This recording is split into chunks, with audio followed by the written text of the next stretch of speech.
সড়কে বাস ছাড়া কঠোর বিধিনিষেধে চলছে সবই। স্বাস্থ্যবিধির তোয়াক্কা না করে ফেরিতে মানুষের ঢল। বেশি বেশি ভাড়াতে কষ্ট করে যাইতেছি। ঢাকা থেকে তার জন্য করবেন মানুষ নিয়ে যেতেছে। নানি শাশুড়ি মারা গেছে, শ্বশুর বাড়ি যেতেছে। লকডাউন মনে হয় না এরকম, আমরা সবাই তো রাস্তাঘাটে দেখি মানুষ। করোনায় ঢাকার বাইরেই 198 জনের মৃত্যু। কুষ্টিয়ার গ্রামে চলতি মাসে 13 জনের মৃত্যুর পরও হাসপাতালে যাচ্ছে না কেউই।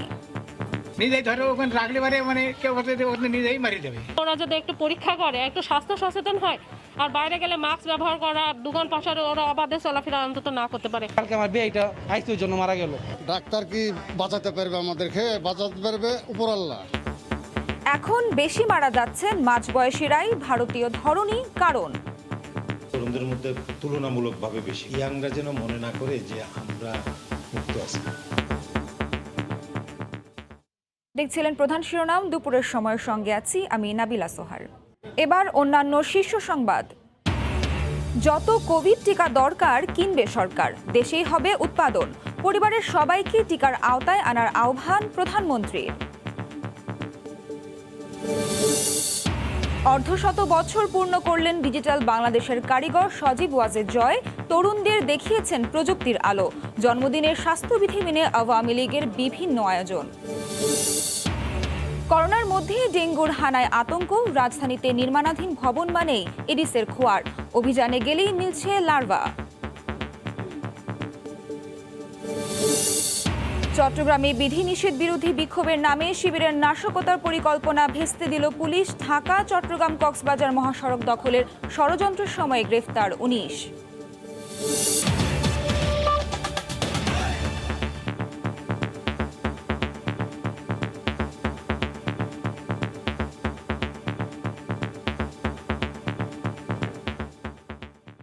কঠোর বিধিনিষেধের পঞ্চম দিনে অনেকটাই আগের চেহারায় রাজধানী। বাস ছাড়া সবই চলছে রাস্তায়। স্বাস্থ্যবিধির তোয়াক্কা না করেই রিকশা ও বিভিন্ন যানবাহনে চলাচল করছেন মানুষ। অজুহাতেরও শেষ নেই তাদের। আইন শৃঙ্খলা রক্ষা বাহিনী বলছে, যৌক্তিক কারণ দেখাতে না পারলে জরিমানা করা হচ্ছে।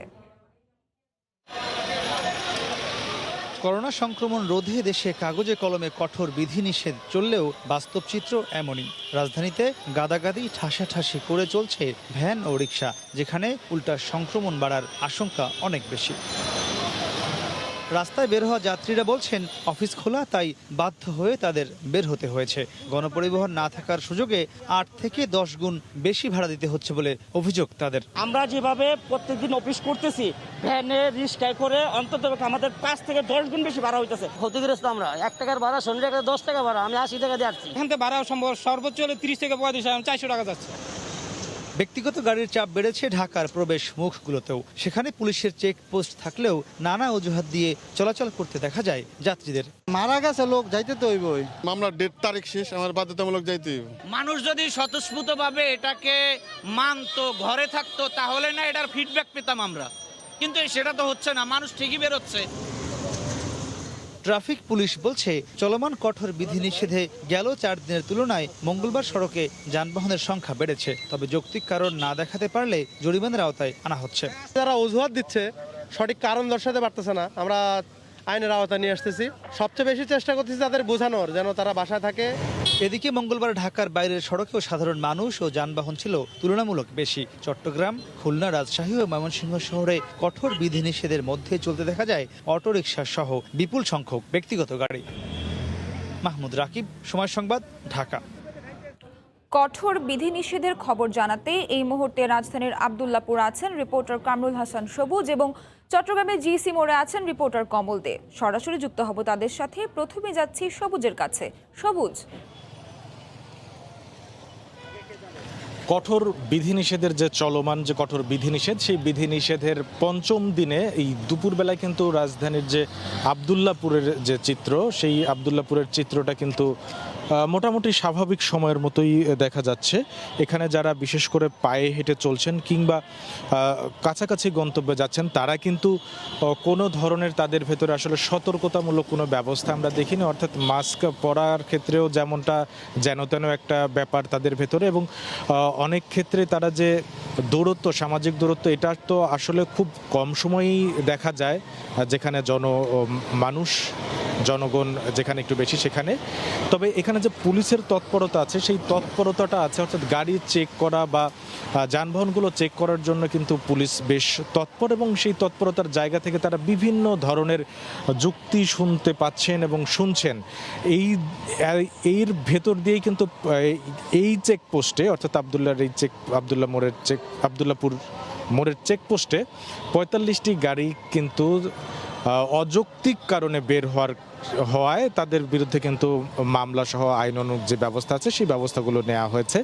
এবং তারা আসলে যে ঢাকা থেকে যারা মানুষ ঢুকছে এবং যেগুলো জরুরি রপ্তানি কাজ সহ জরুরি প্রয়োজনের সাথে বা জরুরি সেবার সাথে যুক্ত সেরকম পণ্যবাহী গাড়িও কিন্তু ঢুকছে, এবং সব ক্ষেত্রেই দেখা যাচ্ছে যে বেশিরভাগ ক্ষেত্রে আমরা মানুষজনের সাথে যাদের সাথে কথা বলেছি তাদের দেখা যাচ্ছে হয় করোনার টিকা নিতে যাচ্ছে কিংবা বিভিন্ন মেডিকেল ইমার্জেন্সি নিয়ে তারা বের হয়েছেন, অর্থাৎ স্বাস্থ্য বিষয়ক জটিলতা সমস্যা নিয়ে তারা বের হয়েছেন। এবং এর ভেতরেও কিন্তু ছোট ছোট যে অজুহাত টাইপের, অর্থাৎ যে কাজটার জন্য তার এই মুহূর্তে বের না হয়ে যে কঠোর বিধিনিষেধ চলছে সেইটাকে মেনে তার নিজের সচেতনতার জায়গা থেকে স্বাস্থ্যবিধি মেনে চলার সেইটার প্রবণতাও কিন্তু অনেক ক্ষেত্রেই কম দেখেছে। এবং যারা যেমন বন্ধুর টিউশনের জন্য আরেকজন গিয়েছে, মোটরসাইকেলে একাধিক মানুষ দেখেছি, এই যে নানানভাবে যে কঠোর বিধি নিষেধ মেনে চলার যে ব্যক্তি সচেতনতা সেই জায়গা থেকে কিন্তু ঘাটতি রয়েছে। এবং যারা বের হয়েছেন তারা নিজেরাও কিন্তু বলছেন যে আসলে ব্যক্তি সচেতনতার জায়গা থেকে বেশ পরিমাণ ঘাটতি রয়েছে। আজকে আমরা এখানে ট্রাফিক পুলিশ আমাদের বলেছেন যে গতকালকের চেয়ে মানুষজনের সংখ্যা কিন্তু আজকে বেশি। তো এই ছিল আমার কাছে এখানকার সবশেষ খবর। আমরা এখন চলে যাব চট্টগ্রাম, সেখানের খবর জানাবেন রিপোর্টার কমল দে। ধন্যবাদ সবুজ। একদিকে করোনা সংক্রমণের ঊর্ধ্বগতি, অন্যদিকে সাধারণ মানুষের বেপরোয়া আচরণ, আর এই দুটি সমান্তরালে চলছে বন্দর নগরী চট্টগ্রামে। গত ২৪ ঘন্টায় চট্টগ্রামে আক্রান্ত হয়েছে ১৩১০ জন করোনা রোগী, মারা গেছে ১৮ জন। যতটুকু সচেতন হওয়ার কথা তার বিন্দুমাত্র বালাই নেই জনগণের মধ্যে। আর আইনশৃঙ্খলা বাহিনী কিংবা পুলিশ কিংবা সেনাবাহিনীর অবস্থান যতক্ষণ সুসংহত থাকে ততক্ষণ পর্যন্ত মানুষ সচেতন হয়, এরপর আবারও আগের জায়গায় মানুষ ফিরতে শুরু করে। আপনারা জানেন যে চট্টগ্রামে সেনাবাহিনীর দুটি চেকপোস্ট রয়েছে, শাহ আমানত সেতু এবং সিটি গেট। সেখানে কিন্তু সেনা সদস্যরা তারা অযাচিত যানবাহন ঢুকতে দেয় না শহরের মধ্যে, চেকপোস্ট বিদ্যমান রয়েছে। এবং একই সাথে 7টি টহল টিম রয়েছে সড়ক জুড়ে বা চট্টগ্রাম জুড়ে। যতক্ষণ টহল টিম কাজ করে ততক্ষণ তারা কিন্তু সাধারণ মানুষ কিছুটা ভীত হয়ে রাস্তায় নামে না, কিন্তু এর বাইরে গেলে কিন্তু সাধারণ মানুষ রাস্তায় নামে। একইভাবে পুলিশ সদস্য বা জেলা প্রশাসনের ভ্রাম্যমাণ আদালত যতক্ষণ পর্যন্ত সক্রিয় থাকছে বা যে পয়েন্টে সক্রিয় থাকছে সেই পয়েন্টে হয়তো বা কিছুটা যানবাহন চলাচল কিংবা ব্যক্তি চলাচলটা কমে আসে। না হয় নানা অজুহাতে সাধারণ মানুষ কিন্তু রাস্তায় নেমে এসে আপনারা দেখতে পাচ্ছেন ব্যক্তিগত যানবাহন কিন্তু প্রচুর, নানা অজুহাত দিচ্ছে। কেউ চাকরি, কেউ ব্যাংকে যাবে, কেউ বন্দরের কাজে যাবে, এই কথা বলে কিন্তু সাধারণ মানুষ অজুহাত দিয়ে রাস্তায় নামছে। কিন্তু তাদের যে প্রতিরোধ করা, সেই প্রতিরোধের জন্য আইন শৃঙ্খলা বাহিনী, সামরিক বাহিনী বা জেলা প্রশাসনের ভ্রাম্যমাণ আদালত যতক্ষণ সক্রিয় থাকছে ততক্ষণ পর্যন্ত মনে হচ্ছে যেন লকডাউনটা কার্যকর হচ্ছে। আর না হলে লকডাউন তেমন আর কার্যকর হয় না, তারা একটু সরলেই আবার আগের পরিস্থিতির সৃষ্টি হয়। যেমন এই পয়েন্টে আমি যে এখন পয়েন্টে রয়েছে জিসির মোড়ের একটি অংশে এখন সকাল থেকে ট্রাফিক পুলিশ সদস্যরা কিন্তু এভাবে যানবাহন তল্লাশি করছেন, তারাও কিন্তু নিরুপায়, কারণ এখানে নানা অজুহাত দিয়ে মানুষ পার পাওয়ার চেষ্টা করছে তারাও। আর ভ্রাম্যমাণ আদালতের ম্যাজিস্ট্রেটরা আমাদেরকে জানিয়েছেন তারা কিন্তু জরিমানার মাধ্যমে মানুষের যে মাস্ক পরাটা সেটি বাধ্যতামূলক করছেন, এবং একই সাথে যারা অযাচিতভাবে রাস্তায় নামছেন তাদেরকেও প্রতিরোধ করছেন। তো বলা চলে একদিকে চলছে করোনা সংক্রমণের ঊর্ধ্বগতি, গত ২৪ ঘন্টায় আক্রান্ত হয়েছে ১৩১০ জন, এ যাবৎকাল রেকর্ড, মারা গেছে ১৮ জন, সেটিও কিন্তু রেকর্ড। সেটি দেখে যে মানুষ সচেতন হবে তা কিন্তু না, মনে হচ্ছে লকডাউনের সময় যেহেতু গড়াচ্ছে সাধারণ মানুষ ততটাই রাস্তায় নেমে আসার পরিমাণটা বেশি হচ্ছে। তো এখন পর্যন্ত আমার কাছে ছিল চট্টগ্রামের মানুষ যে আইন শৃঙ্খলা বাহিনী, সেনাবাহিনী যতক্ষণ পর্যন্ত সক্রিয় থাকে বা ভ্রাম্যমাণ আদালত সক্রিয় থাকে ততক্ষণ পর্যন্ত মানুষ লকডাউন মানছে, বাকিটা সেই মানুষ লকডাউন মানছে না, তার সর্বশেষ। কঠোর বিধিনিষেধের সবশেষ খবর জানাতে চট্টগ্রামের জিসি মোড় থেকে যুক্ত ছিলেন রিপোর্টার কমল দে, এবং তার আগে রাজধানীর আবদুল্লাপুর থেকে যুক্ত ছিলেন রিপোর্টার কামরুল হাসান সবুজ। দেশ জুড়ে যখন মারাত্মকভাবে ছড়িয়ে পড়ছে করোনার ভারতীয় ভ্যারিয়েন্ট, তখন ফেরিতে গাদাগাদি করে পদ্মা পাড়ি দিচ্ছেন বেপরোয়া মানুষ। কঠোর বিধিনিষেধের পরোয়া না করে শিমুলিয়া, বাংলাবাজার ও পাটুরিয়া দৌলতদিয়া নৌরুট দিয়ে ঢাকায় ফিরছেন তারা। ফেরিতে থাকছে না স্বাস্থ্যবিধির বালাই। কঠোর বিধিনিষেধের পঞ্চম দিনেও মুন্সিগঞ্জের শিমুলিয়া ঘাটে চোখে পড়ে এমন ভিড়। ফেরি ভিড়তেই হুড়োহুড়ি করে নামার চেষ্টা, মানুষের গাদাগাদিতে উধাও স্বাস্থ্যবিধি। ভয়ঙ্কর করোনা সংক্রমণ ঝুঁকি উপেক্ষা করেই এভাবে রাজধানী ছুটছে অসংখ্য মানুষ। অতিরিক্ত ভাড়ায় ব্যাটারি চালিত autorickshaw, private car, microbus, pickup সহ নানা যানবাহনে ভেঙে ভেঙে গন্তব্যে ফিরছেন তারা। অনেকে পায়ে হেঁটেই রওনা দিয়েছেন। বেশি বেশি ভাড়া দিয়ে কষ্ট করে যাইতেছি। মানুষ যত কষ্ট করে আসছে এখন যেতে হবে। আমি ঢাকা থেকে তার জন্য করবেন মানুষ নিয়ে যেতেছি। এত কষ্ট করে আইছি তো জরুরি কাজে লেগে যেতেছি। পদ্মা সেতুর খুঁটিতে ধাক্কার ঘটনায় তদন্ত কমিটির সুপারিশে ফেরি ফরিদপুর ও কিশোরী সরিয়ে নিয়ে মঙ্গলবার বহরে যুক্ত করা হয়েছে রোরো ফেরি কেরামত আলী। সেনাবাহিনী, বিজিবি, পুলিশ ও ভ্রাম্যমাণ আদালত মাঠে থেকে বিধিনিষেধ বাস্তবায়নে কাজ করছে।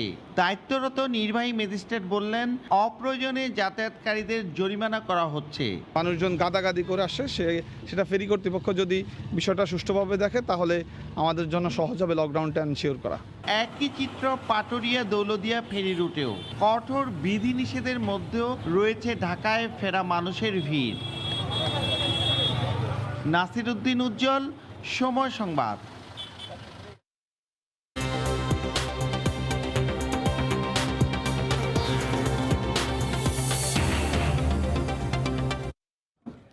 করোনার তৃতীয় ঢেউয়ে বিপর্যস্ত সারা দেশ। প্রতিদিনই মৃতের সংখ্যা 200 ছাড়াচ্ছে।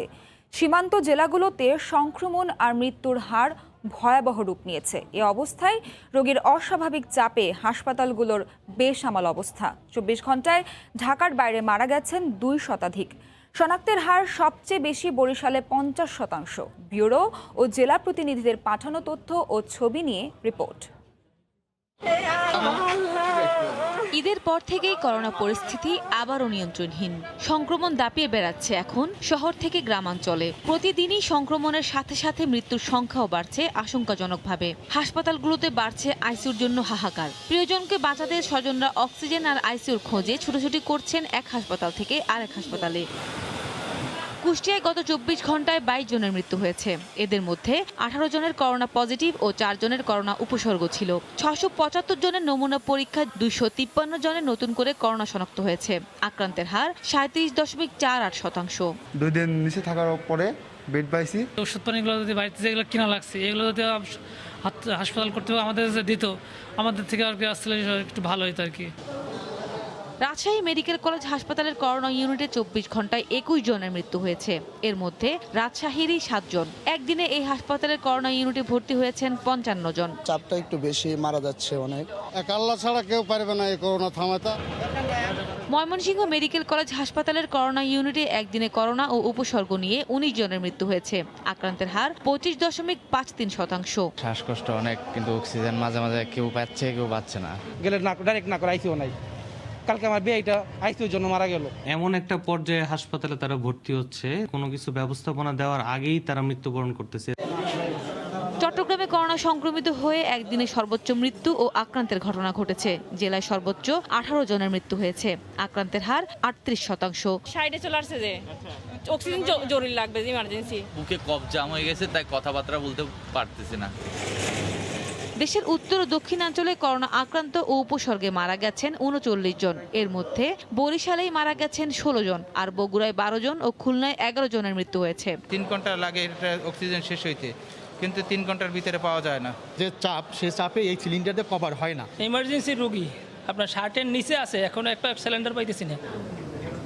এছাড়া একদিনে করোনা আক্রান্ত ও উপসর্গে কুমিল্লায় 10 জন, ফরিদপুরে 9 জন, চুয়াডাঙ্গায় 8 জন, চাঁদপুরে 6 জনের মৃত্যু হয়েছে। সাদিয়া আফরিন, সময় সংবাদ।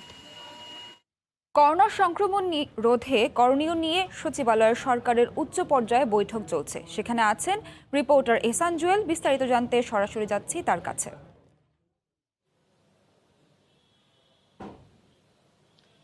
সোহার, আজ দুপুর 1:40 মন্ত্রিপরিষদ বিভাগে উচ্চ পর্যায়ে একটি বৈঠক শুরু হয়েছে।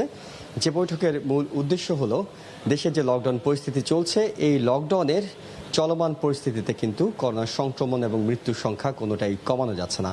সেক্ষেত্রে পরবর্তী করণীয় কি হতে পারে, অর্থাৎ সরকারের একেবারে শীর্ষ পর্যায় থেকে এই ধরনের একটা বৈঠকের আহ্বান করা হয়েছে এবং মন্ত্রিপরিষদ বিভাগে এটি শুরু হয়ে গেছে এখন থেকে 30 মিনিট আগে। বৈঠকে স্বরাষ্ট্রমন্ত্রী আসাদুজ্জামান খান কামাল তিনি সভাপতিত্ব করছেন। যেহেতু সরকার করোনা বিষয়ে যে 3টি কমিটি গঠন করেছে তার মধ্যে সর্বোচ্চ কমিটিগুলোর একটির সভাপতি তিনি। আর এই বৈঠকে যোগ দিয়েছেন স্বাস্থ্যমন্ত্রী, যোগ দিয়েছেন তথ্য যোগাযোগ প্রতিমন্ত্রী এবং যোগ দিয়েছেন আইন শৃঙ্খলা বাহিনীর অর্থাৎ সবগুলো বাহিনীর প্রতিনিধিরা। যদিও এখানে যোগ দেওয়ার কথা ছিল 3 বাহিনীর প্রধান, তবে তাদের পক্ষ থেকে চিফ অফ স্টাফ এবং বাহিনীগুলোর পক্ষ থেকে প্রতিনিধিরা যোগ দিয়েছেন বিজিবির মহাপরিচালক, কোস্টগার্ডের মহাপরিচালক, পুলিশের মহাপরিদর্শক এবং সরকারের স্বরাষ্ট্র মন্ত্রণালয় থেকে শুরু করে সংশ্লিষ্ট মন্ত্রণালয়গুলোর যে সচিবরা রয়েছেন তারাও কিন্তু এই বৈঠকে আছেন এবং একই সঙ্গে স্বাস্থ্য মন্ত্রণালয়, স্বাস্থ্য অধিদপ্তরের প্রতিনিধিরা আছেন। সবকিছু মিলে আসলে সার্বিক পরিস্থিতিটা পর্যালোচনা করা হবে আজকের বৈঠকে। বিশেষ করে কিভাবে এই লকডাউন, যেটাকে বলা হচ্ছিল কঠোরতর লকডাউন, সেটাকে মাঠ পর্যায়ে কার্যকর করা যায়। বিশেষ করে এখনও ঢাকামুখী মানুষের যে ভিড় কিংবা বাইরে যে জনচলাচল রয়েছে সেটাকে আসলে কিভাবে নিয়ন্ত্রণে আনা যায় এবং এর জন্য আরও কঠোর কোনো কর্মসূচি আনা দরকার কিনা কিংবা আরও কোনো কঠোর পদক্ষেপ নেওয়া দরকার কিনা, সেসব বিষয়গুলো নিয়ে মূলত আইন শৃঙ্খলার বিষয়টা সবচেয়ে বেশি গুরুত্ব পাবে। যদিও এই বৈঠকে 2টি দিকের বিষয় ছিল, একটি হলো বিধিনিষেধ, অন্যটি হলো করোনার যে টিকা সেই কার্যক্রমকে কিভাবে সম্প্রসারণ করা যায় সেই বিষয়গুলো আলোচনা। তবে সবকিছু মিলে মূল আলোচনার এজেন্ডা দাঁড়াচ্ছে বিধিনিষেধ কিভাবে কার্যকর করা যায়। এবং আরেকটা গুরুত্বপূর্ণ বিষয় হলো করোনা, আপনারা জানেন যে আগামী 5ই আগস্ট পর্যন্ত এই বিধিনিষেধটা চলবে। 5ই আগস্টের পরে সেটাকে কি আরও বাড়ানো হবে কিনা, যেহেতু দেশে সাম্প্রতিক সময়ে প্রায় 250-র কাছাকাছি মানুষের মৃত্যু হচ্ছে, সেক্ষেত্রে কিন্তু আর কয়েকদিন পরে যখন 5ই আগস্ট এই লকডাউনে মেয়াদ শেষ হতে যাবে তখন সেটা আরেক দফা বাড়ানো হবে কিনা, সেসব বিষয়গুলো আজকে আলোচনা করা হবে। সবকিছু মিলে দেশের সাম্প্রতিক যে পরিস্থিতি চলছে, লকডাউনকে কিভাবে কার্যকর করা যায়, কিভাবে এই সংক্রমণের লাগাম টেনে ধরা যায় এবং আগামীতে কতদিন ধরে এই লকডাউনটি চালানো হবে, সেসব বিষয়গুলো নিয়ে আজকের বৈঠকে আলোচনা চলছে। বৈঠক শেষে আমরা চেষ্টা করব বৈঠকে যারা অংশ নিয়েছেন তাদের কাছ থেকে জেনে, যেহেতু কোনো আনুষ্ঠানিক ব্রিফ হবে না, তাদের কাছ থেকে জেনে আসলে কোন কোন বিষয়গুলো আলোচনা হলো এবং সিদ্ধান্ত নেওয়া হলো সেগুলো আপনাদের জানানোর। সোয়ার, এখন পর্যন্ত এই ছিল আমার কাছে সবশেষ খবর। করোনা সংক্রমণ রোধে করণীয় নিয়ে সচিবালয়ে সরকারের উচ্চ পর্যায়ে বৈঠক চলছে। সেখান থেকে সবশেষ জানাচ্ছিলেন রিপোর্টার এহসান জুয়েল। কোভিডের 3য় ঢেউয়ে মৃত্যুহার বাড়ছে মাঝবয়সীদের মধ্যে। 2 মাসে মোট মৃত্যুর 21% বয়সী 31 থেকে 50 বছরের মধ্যে। জুনের আগে এ বয়সীদের মৃত্যুহার ছিল 16%। কারণ হিসেবে কোভিডের ডেল্টা ধরন কি দায়ী করছেন বিশেষজ্ঞরা? ফারুক ভিয়া রবিনের রিপোর্ট। ঢাকার বেরাদের আজিজ মিয়া কিংবা কেরানীগঞ্জের তাসলিমা বেগম, দুজনের বয়সী 40-এর কোঠায়, দুজনকেই প্রাণ হারাতে হলো করোনায়। দেশে কোভিডের 3য় ঢেউয়ে ক্রমেই বাড়ছে মাঝবয়সীদের মৃত্যুহার। জুন মাসের প্রথম দিন পর্যন্ত 31 থেকে 50 বছর বয়সীদের কোভিডে প্রাণ হারানোর হার ছিল মোট মৃত্যুর 16%, কিন্তু জুন ও জুলাইয়ে এ হার 21%। অন্যদিকে 21 থেকে 30 বছর বয়সীদের চিত্র উদ্বেগজনক। কোভিডের 3য় ঢেউয়ে তাদের মৃত্যুহার 2.74%, যা আগের যে কোনো সময়ের তুলনায় বেশি। তুলনামূলক কম বয়সীদের মৃত্যু বাড়ার পেছনে কোভিডের ডেল্টা ধরনের বিস্তারই মূল কারণ বলে মনে করেন বিশেষজ্ঞরা। অরিজিনাল ভেরিয়েন্টটা ছিল, even south Africa, UK variant ছিল, সেগুলো তো কম ছিল, কিন্তু ডেল্টাতে এসে এটা কোনো এজকে আর ছেড়ে দিচ্ছে না, প্রেগনেন্ট মহিলাদেরকে ছেড়ে দিচ্ছে না, সাধারণ মহিলাদেরকে বেশি এফেক্টেড করছে। তাহলে এটাই ভয়ঙ্কর, এটাই বুঝে ইয়াংরা যেন মনে না করে যে আমরা মুক্ত আছি। এদিকে দেশে মোট মৃত্যুহারও বাড়ছে। ভারতকে ছাড়িয়ে বাংলাদেশের অবস্থান এখন দক্ষিণ এশিয়ায় 3য়। বর্তমানে শনাক্তের বিপরীতে মৃত্যু 1.65%, যা 1 মাস আগেও ছিল 1.59%। স্বাস্থ্য অধিদপ্তর বলছে, রোগীদের হাসপাতালে আসতে দেরি করার কারণে বাড়ছে মৃত্যু। অন্যদিকে বিশেষজ্ঞরা দায়ী করছেন হাসপাতাল ব্যবস্থাপনা নিয়ে আস্থার সংকটকে। একটি বড় সংখ্যক রোগী কিন্তু প্রাথমিক উপসর্গকে ডিনাই করেছেন, চিকিৎসা কেন্দ্রে আসতে অনেক ক্ষেত্রে অস্বীকার করেছেন। খুব গুরুতর অসুস্থ অবস্থায় তারা এসেছেন এবং যে কারণে মৃত্যুর সংখ্যাটি গত কিছুদিনে আমরা দেখেছি বেড়েছে। মানুষ দেখতেছে যে একের পর এক হাসপাতালে ভর্তি হচ্ছে, শুধু সেটা নয়, একটা হাসপাতালে যদি ভর্তি হওয়ার জায়গা পেয়েও তাকে সেখানে অক্সিজেন নেই। অক্সিজেন থাকলে হাই ফ্লো নেই, হাই ফ্লো থাকলে আইসিইউ নেই। দেশে কোভিড আক্রান্ত হয়ে কেবল জুলাইয়ে প্রাণহানি প্রায় 7,000। ফারুক ভূঁইয়া, রবিন, সময় সংবাদ, ঢাকা। সবার জন্য করোনা টিকা নিশ্চিত করা হবে জানিয়ে প্রধানমন্ত্রী শেখ হাসিনা বলেছেন, প্রয়োজনে দেশে করোনা টিকা উৎপাদনের ব্যবস্থা করা হবে। জাতীয় পাবলিক সার্ভিস দিবস উপলক্ষে জনপ্রশাসন পদক প্রদান অনুষ্ঠানে তিনি একথা বলেন। এ সময় সরকার প্রধান বলেন, ডিজিটাল সেবার কারণেই দেশের মানুষের জীবন অনেক সহজ হয়েছে। জনপ্রশাসনের বিভিন্ন ক্ষেত্রে দক্ষতা ও সৃজনশীল কাজে অবদানের জন্য 2016 সাল থেকে প্রতি বছর সফল কর্মকর্তা, কর্মচারী ও প্রতিষ্ঠানকে দেওয়া হয় জনপ্রশাসন পদক। মঙ্গলবার সকালে রাজধানীর উসমানী স্মৃতি মিলনায়তনে আয়োজিত অনুষ্ঠানে প্রধান অতিথি হিসেবে গণভবন থেকে ভার্চুয়ালি যুক্ত হন প্রধানমন্ত্রী শেখ হাসিনা। প্রধানমন্ত্রীর পক্ষ থেকে মুক্তিযুদ্ধ বিষয়ক মন্ত্রী আকম মোজাম্মেল হক মনোনীত ব্যক্তি ও প্রতিষ্ঠানের হাতে পদক তুলে দেন। করোনা সংক্রমণ থেকে রক্ষায় স্বাস্থ্য সুরক্ষা নিশ্চিত করতে কর্মকর্তা কর্মচারীদেরকে সেবার মনোভাব নিয়ে কাজ করার আহ্বান জানান প্রধানমন্ত্রী। টিকা প্রসঙ্গে সরকার প্রধান জানান, দেশে যত কোভিড টিকা প্রয়োজন সব কিনবে সরকার। সবার জন্যই করোনা টিকা নিশ্চিত করা হবে। এই করোনার জন্য আমরা অনেকটা পিছিয়ে গেছি, তারপরেও আমরা কাজ করে যাচ্ছি, সেখানে আপনাদের অবদান রয়েছে। এই মহামারী অর্থনৈতিক ক্ষেত্রে, সামাজিক ক্ষেত্রে, শিক্ষার ক্ষেত্রে, সকল ক্ষেত্রেই একটা সমস্যার সৃষ্টি করেছে। এখান থেকে আমাদের যত দ্রুত মুক্ত হওয়া যায়, বাংলাদেশকে মুক্ত করা যায়, সেদিকে আমাদের দৃষ্টি দিতে হবে। মানুষ যাতে স্বাস্থ্য সুরক্ষার নিয়মগুলি মেনে চলে, সে ব্যাপারে তাদেরকে সচেতন করতে হবে। ইতিমধ্যে প্রায় 1,87,00,000 মানুষ টিকা পেয়েছে। বাংলাদেশে কোনো মানুষ বাদ যাবে না। এই টিকা ক্রয় করতে থাকবো, আনতে থাকবো এবং দিতে থাকবো। ডিজিটাল সেবার কারণেই দেশ এগিয়ে যাচ্ছে জানিয়ে প্রধানমন্ত্রী বলেন, এক্ষেত্রে সজীব ওয়াজেদ জয়ের অবদান রয়েছে। আজকে ডিজিটাল সেন্টার সারা বাংলাদেশে মানুষ সেবা পাচ্ছে, মানুষের জীবন অনেকটা সহজ হয়ে গেছে। 96 সালে যখন সরকার গঠন করি, জয় প্রতি সময় আমাকে পরামর্শ দিত, তখনই বললো যে এর উপর থেকে ট্যাক্স তুলতে হবে, সস্তা করতে হবে, মানুষের কাছে সহজলভ্য করতে হবে, তাহলে এটা মানুষ শিখবে এবং মানুষকে প্রশিক্ষণ দিতে হবে। কাজে সেইভাবে কিন্তু আমাদের এই ডিজিটাল বাংলাদেশের যাত্রা শুরু। ধাপে ধাপে এ পর্যন্ত যতগুলি কাজ আমরা করেছি সবগুলি কিন্তু তার পরামর্শ মতো। বঙ্গবন্ধুর আদর্শকে ধারণ করে সুনির্দিষ্ট লক্ষ্য নিয়েই বাংলাদেশকে সামনের দিকে এগিয়ে নিতে সরকার কাজ করে যাচ্ছে বলেও উল্লেখ করেন প্রধানমন্ত্রী শেখ হাসিনা। নীতিমালাকে সময় রসুন আশিস, সময় সংবাদ, ঢাকা। যোগ্যতা, অভিজ্ঞতা আর দেশপ্রেম, এই তিনের সমন্বয় দেশের আইসিটি খাতকে শুধু এগিয়ে নেননি, নিজ হাতে গড়ে তুলেছেন ডিজিটাল বাংলাদেশ। ক্ষমতার খুব কাছাকাছি থেকেও নির্লোভ ও পরিচ্ছন্ন জীবন জীবিকার অধিকারী থেকে ঠাঁই করে নিয়েছেন দেশের আপামর মানুষের মনে। জাতির পিতা বঙ্গবন্ধু শেখ মুজিবুর রহমানের দৌহিত্র এবং প্রধানমন্ত্রী শেখ হাসিনা ও বিশিষ্ট পরমাণু বিজ্ঞানী ডক্টর MA ওয়াজেদ মিয়ার পুত্র সজীব ওয়াজেদ জয় আজ পা রাখলেন 51 বছরে। রাশেদ বাপ্পির রিপোর্ট। যুদ্ধের দামামার মাঝেই 1971 সালের 27 জুলাই বিশিষ্ট পরমাণু বিজ্ঞানী MA ওয়াজেদ মিয়া ও শেখ হাসিনার ঘর আলো করে জন্ম নেয় ফুটফুটে এক শিশু। পাকিস্তানিদের বিরুদ্ধে চূড়ান্ত বিজয়ের পর নানা বঙ্গবন্ধু শেখ মুজিবুর রহমান প্রিয় দৌহিত্রের নাম রাখেন জয়। জয় দিয়ে জীবনের শুরু হলেও শৈশবেই তাকে হতে হয় কঠিন নিষ্ঠুরতার মুখোমুখি। 75-এ ঘাতক দলের নির্মম বুলেটে নানা নানি সহ ছিন্ন ভিন্ন হয়ে যায় পুরো পরিবার। 75 পরবর্তী লন্ডন হয়ে মায়ের সঙ্গে রাজনৈতিক আশ্রয়ে থাকেন ভারতে।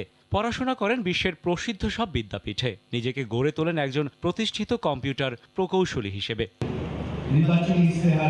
জীবনের বড় একটি সময় প্রবাস জীবনযাপন করলেও দেশ ভাবনা থেকে কখনো পিছপা হননি বঙ্গবন্ধু দৌহিত্র সজীব ওয়াজেদ জয়। 2014 সালে দায়িত্ব নেন মা প্রধানমন্ত্রী শেখ হাসিনার অবৈতনিক তথ্য ও যোগাযোগ প্রযুক্তি বিষয়ক উপদেষ্টা হিসেবে। 2008 সালের 29 ডিসেম্বরের জাতীয় নির্বাচনে আওয়ামী লীগের ইশতেহারে ডিজিটাল বাংলাদেশ গড়ার বিষয়টি নিয়ে আসেন তিনি। পর্দার অন্তরালে প্রধানমন্ত্রী শেখ হাসিনার পাশে থেকে গোটা দেশে তথ্য প্রযুক্তির বিপ্লব ঘটান এই তথ্য প্রযুক্তি বিশেষজ্ঞ। আমরা বিশ্বাস করি যে তরুণরাই হচ্ছে দেশের ভবিষ্যৎ, তারাই দেশটাকে এগিয়ে নিয়ে যাবে। মহাকাশে বঙ্গবন্ধু স্যাটেলাইট উৎক্ষেপণ, দেশের গুরুত্বপূর্ণ স্থানে হাইটেক পার্ক নির্মাণ, 4G চালু, ইন্টারনেটের দাম কমানো, কম্পিউটারের শুল্কমুক্ত আমদানি, ফ্রিল্যান্সিংয়ের উৎকর্ষ সাধন সহ অনলাইনে নাগরিক সুবিধা নিশ্চিতে সজীব ওয়াজেদ জয়ের অবদান অনন্য, যার সুফল ভোগ করছে কোটি বাঙালি। কেননা করোনা মহামারীতে বিশ্বের বিভিন্ন দেশ থমকে গেলেও তথ্য প্রযুক্তিতে এগিয়ে থাকা বাংলাদেশ পাচ্ছে বাড়তি সুবিধা। সজীব ওয়াজেদ জয় মনে করেন, চতুর্থ শিল্প বিপ্লবের পথে বাংলাদেশ হতে চলেছে আগামীর নেতা, যার নেতৃত্বে থাকবে দেশের তরুণ প্রজন্ম। আর তাই তরুণ উদ্যোক্তা ও নেতৃত্বকে একসঙ্গে যুক্ত করার পাশাপাশি প্রশিক্ষিত করতে বৃহত্তম প্ল্যাটফর্ম ইয়াং বাংলার সূচনা হয় সজীব ওয়াজেদ জয়ের নেতৃত্বেই।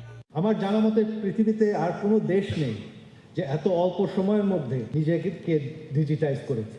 শ্রমভিত্তিক অর্থনীতিকে প্রযুক্তি নির্ভর করে তুলতে জাতীয় পর্যায়ে চলমান কর্মপ্রয়াসের কেন্দ্রবিন্দুতে সজীব ওয়াজেদ জয়, যার নেতৃত্বে দেশের উত্তরণ ঘটেছে অফলাইন থেকে অনলাইনে। প্রযুক্তির বরপুত্র ডিজিটাল বাংলাদেশের এই রূপকারের হাত ধরেই আরও সমৃদ্ধির পথে এগিয়ে যাবে বাংলাদেশ, এগিয়ে যাবে তারুণ্য। রাশেদ বাপ্পি, সময় সংবাদ, ঢাকা।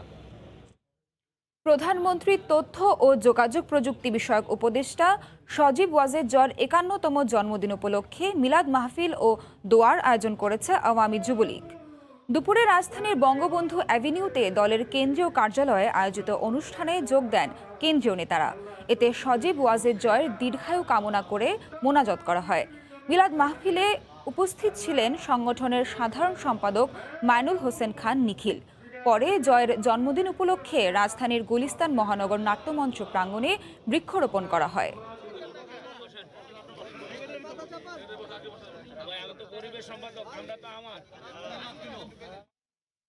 দুপুরের সময় আরও থাকছে, যমুনা ধলেশ্বরী লৌহজংয়ের পানি বাড়ায় টাঙ্গাইলের বাসাইলে ৫টি গ্রাম প্লাবিত, পানিবন্দী ১০,০০০ মানুষ, তলিয়েছে শহরে যাওয়ার একমাত্র সড়কও।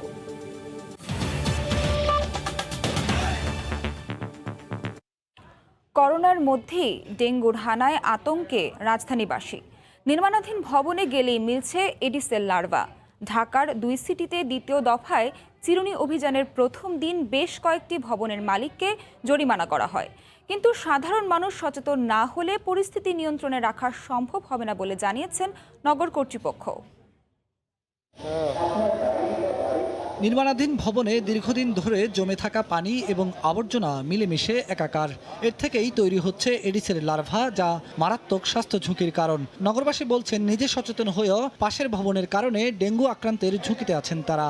পাশের বিল্ডিংয়ে থাকি, আমরা অনেকটাই পরিষ্কার রাখি, আর এই বিল্ডিং অনেকই ময়লা ফেলে চলে যায়। আমরা পরিষ্কার রাখলেও আমাদের সাইড রাখলেও এই সাইড রাখা হয় না, এই ময়লা ফেলে আর ময়লা হয় আর পানি জমা থাকে।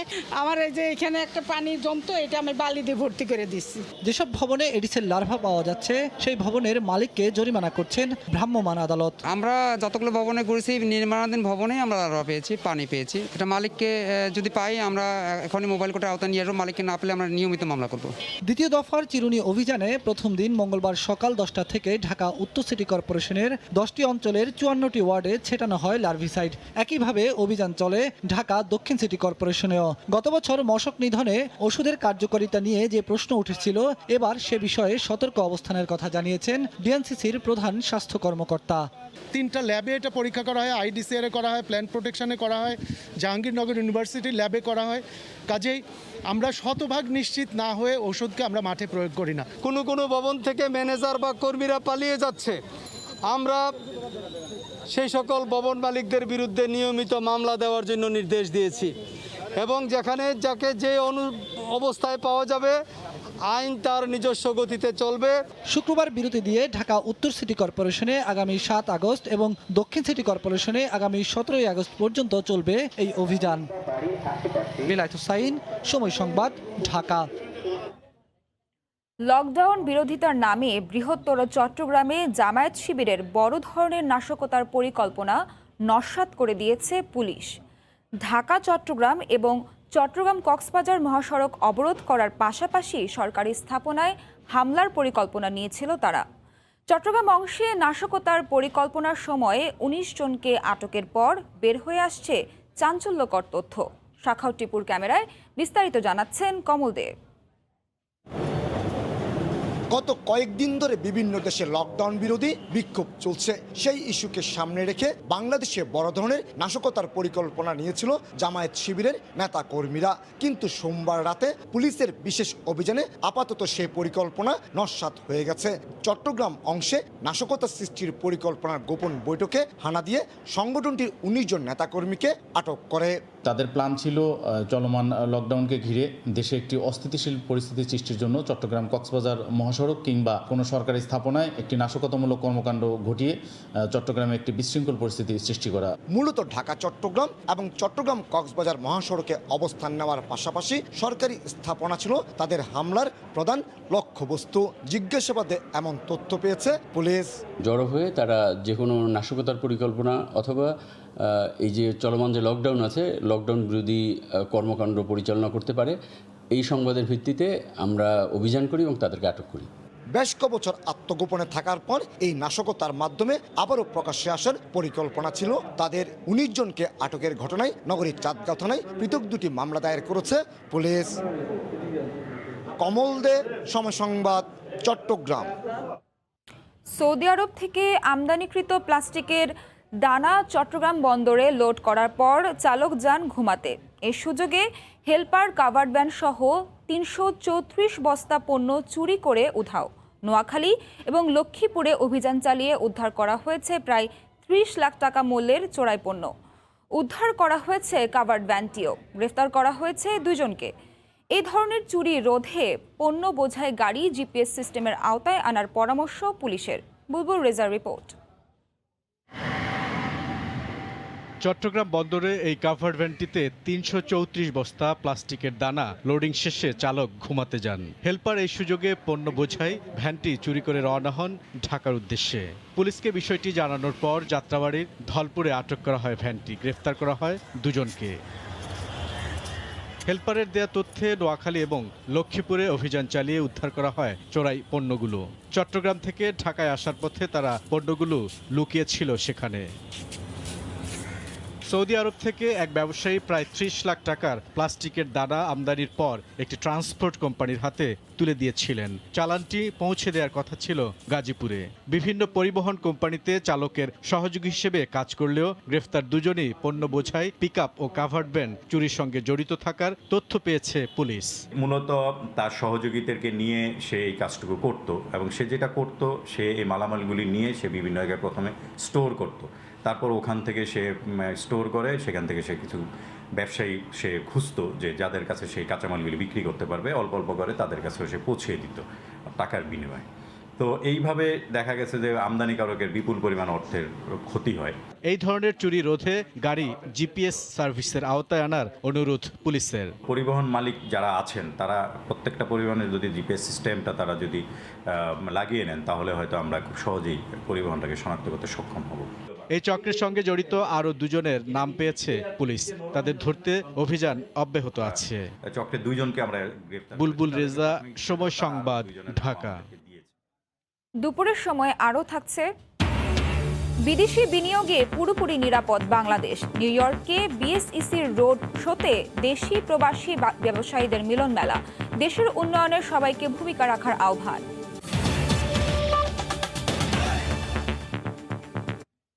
বিনা নোটিশেই দিনাজপুরের বড়পুকুরিয়া কয়লা খনির 6 শতাধিক শ্রমিককে চলে যেতে বাধ্য করেছে চীনা ঠিকাদারি প্রতিষ্ঠান সিএমসি। এতে বন্ধ হয়ে গেছে কয়লা উৎপাদন। শ্রমিকদের অভিযোগ, খনির ভেতরে তাদের সঙ্গে অমানবিক আচরণ করা হতো। তবে স্থানীয় শ্রমিক নেতা মনে করেন শিগগিরই চুক্তির মাধ্যমে আবার শ্রমিকরা কাজে ফিরবে। এ ব্যাপারে খনি কর্তৃপক্ষ কথা বলতে রাজি হয়নি। গোলাম নবী দুলালের তথ্য ও মঞ্জিদ আলম শিমুলের ছবি নিয়ে রিপোর্ট।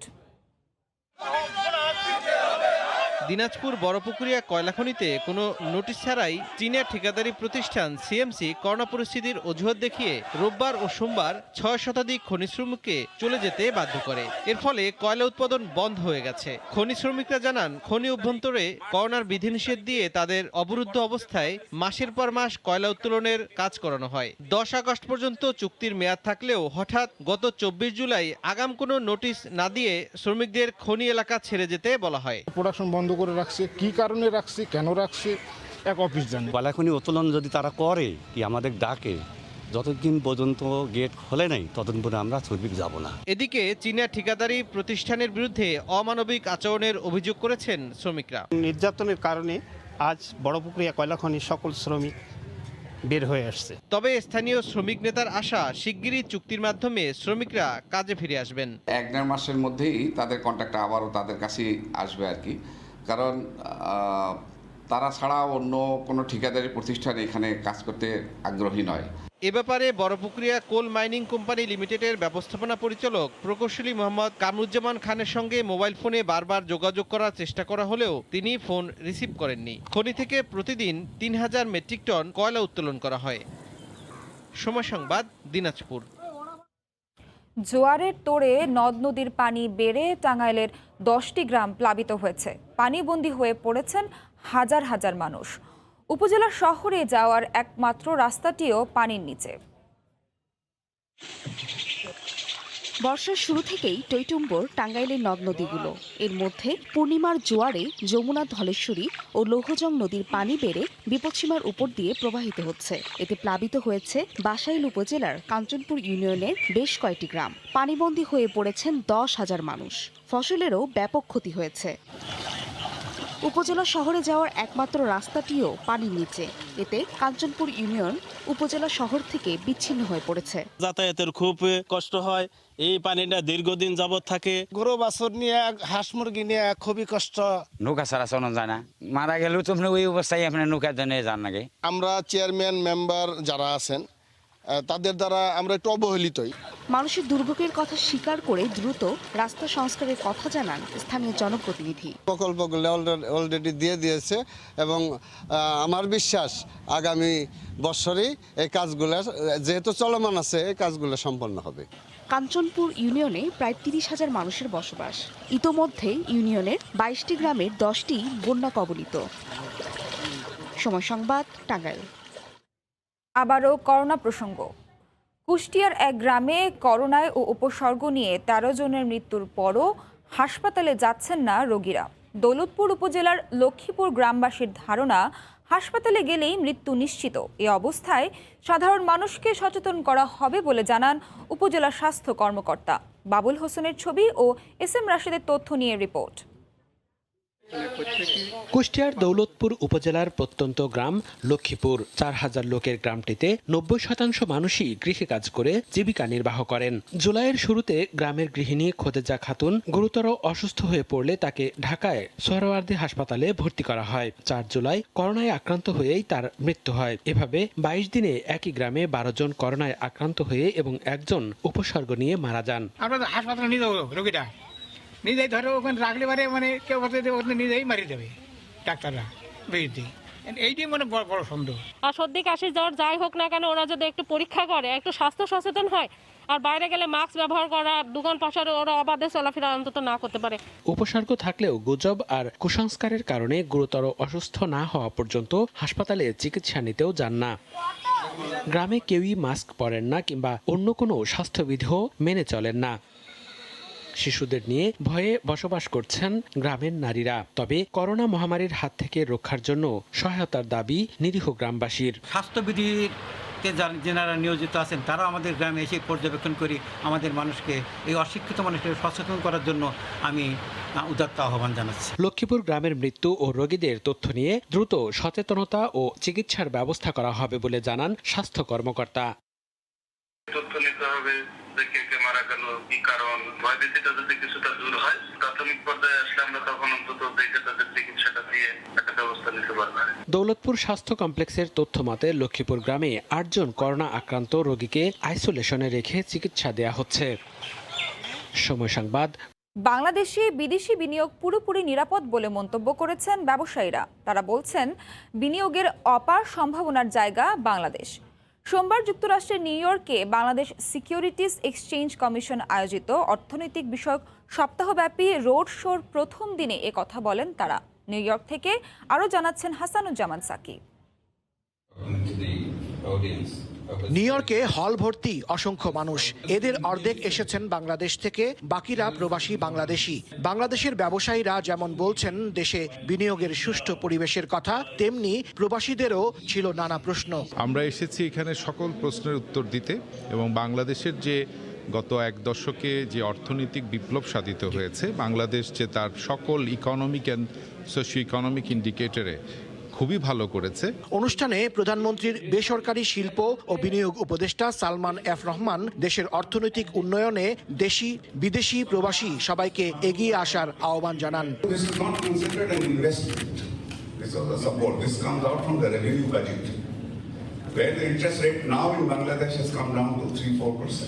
রোড শোতে অংশ নেন বাংলাদেশের অর্থনৈতিক খাতের শীর্ষ কর্তা ব্যক্তি সহ দেশ থেকে আসা প্রায় অর্ধশত ব্যবসায়ী। এত সুন্দর একটি প্রোগ্রাম অর্গানাইজ করার জন্য, যার জন্য বাংলাদেশকে বিশ্বের দরবারে আরো ভালোভাবে পরিচিত করতে পারছি আমরা। গত বছর জিডিপিতে প্রতিবেশী ভারত, ভিয়েতনাম সহ আরো অনেক দেশকে পেছনে ফেলেছে বাংলাদেশ। রোড শোর দ্বিতীয় পর্ব শুরু হবে 28 জুলাই রাজধানী ওয়াশিংটন ডিসিতে। এরপর রোড শো যাবে লস অ্যাঞ্জেলেসে, সেখান থেকে সান ফ্রান্সিসকোতে গিয়ে শেষ হবে রোড শো। হাসানুজ্জামান সাকি, সময় সংবাদ, নিউ ইয়র্ক। দুপুরের সময়ের শীর্ষ সংবাদ জানিয়ে দিচ্ছি আরেকবার। সড়কে বাস ছাড়া কঠোর বিধিনিষেধে চলছে সবই, স্বাস্থ্যবিধির তোয়াক্কা না করে ফেরিতে মানুষের ঢল। করোনায় 2 শতাধিক মৃত্যু, এখন বেশি মারা যাচ্ছেন মাঝবয়সীরাই। যত কোভিড টিকা দরকার কিনবে সরকার, দেশেই হবে উৎপাদন, পরিবারের সবাইকে টিকায় আনার আওতায় আহ্বান প্রধানমন্ত্রীর। এবং করোনার মধ্যেই ডেঙ্গুর হানায় আতঙ্ক, রাজধানীতে নির্মাণাধীন ভবন মানে এডিসের খোয়ার, অভিযানে গেলেই মিলছে লার্ভা।